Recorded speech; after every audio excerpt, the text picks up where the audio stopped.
I can't wait to spend time with friends and family this holiday season, sharing stories, reconnecting, and enjoying some cocktails. For me, nothing says holidays quite like apples and cinnamon.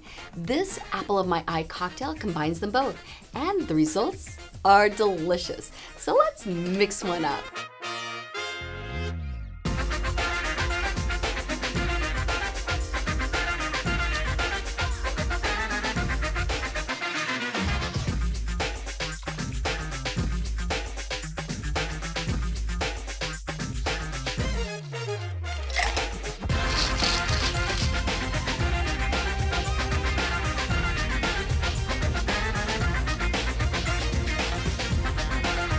The apple in my eye is the perfect drink for making new memories and celebrating old ones.